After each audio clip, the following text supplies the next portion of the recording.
তৃতীয় শ্রেণীর শিক্ষার্থী বন্ধুরা, আজকে তোমাদের জন্য খুবই ইম্পর্ট্যান্ট একটা টপিক নিয়ে এসেছি।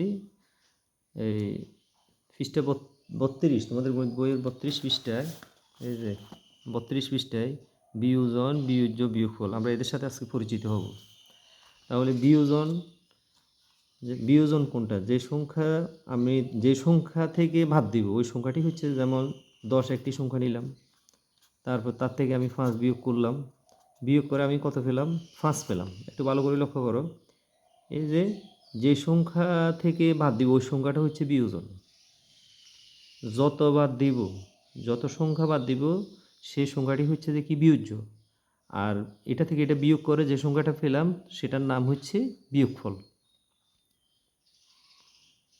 যে সংখ্যাটা দেয়া থাকবে সেটা হচ্ছে, যে সংখ্যা থেকে আমরা বিয়োগ করব সেটা হচ্ছে বিয়োজন, যত বিয়োগ করব সেটা হচ্ছে বিয়োজ্য, আর বিয়োগ করে যেটা পাবো সেটা হচ্ছে বিয়োগফল।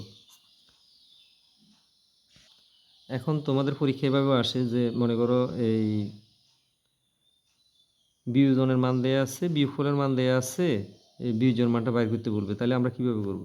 একটু ভালো করে লক্ষ্য করো, বিয়োজনের মান দেওয়া আছে, বিয়োজ্য বাইর করতে হবে, বিয়োগফলের মানও মনে করো দেওয়া আছে।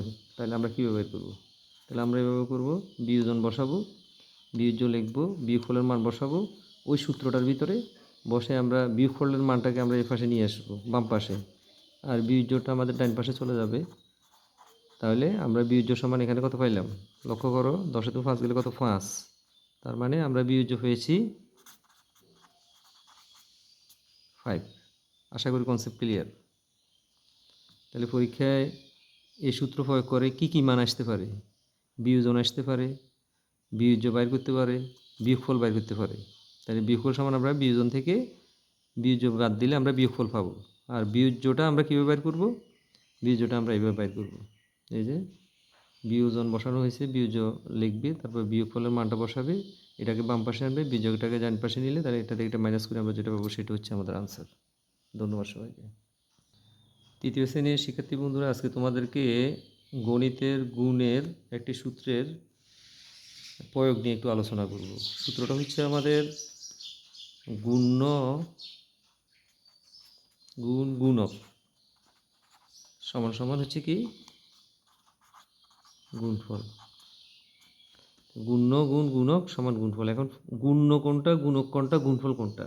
যেমন আমি তোমাদেরকে যদি একটি উদাহরণ দিই, খেয়াল করো, যেমন আমি এখানে 10 2 গুণ 2 সমান 10 দুগুণে কত? 20 পাইলাম। এই 10 সংখ্যাটাই হচ্ছে আমার কি? যে সংখ্যাটিকে আমরা গুণ করি তাকে গুণ্য বলে। আবার বলো, যে সংখ্যাটিকে গুণ করি, আমরা এখানে কতকে গুণ করছি? 10কে। তাহলে 10 হচ্ছে গুণ্য, যত দিয়ে গুণ করব সেটা হচ্ছে যে কি? গুণক। তাহলে আমার এখানে গুণক হচ্ছে কত? 2। আর গুণ করে যে মানটা আমরা পাবো সেটা হচ্ছে যে কি? গুণফল। সেটা কি? গুণফল। তাহলে যে সংখ্যাকে গুণ করা হবে সেটাকে গুণ্য বলে, যত দিয়ে গুণ করবে তাকে গুণক বলে, গুণ করে যেটা পাওয়া যাবে সেটাকে আমরা গুণফল বলবো। আশা করি কনসেপ্ট ক্লিয়ার। এখন পরীক্ষায় এটা এভাবে আসে যে, মনে করো এই গুণ্যর মান দেওয়া আছে, গুণফল মান দেওয়া আছে, গুণকটা তুমি কীভাবে বের করবা? তাহলে আমরা লিখব গুণক সমান কি লিখব? গুণফল ভাগ গুণ্য।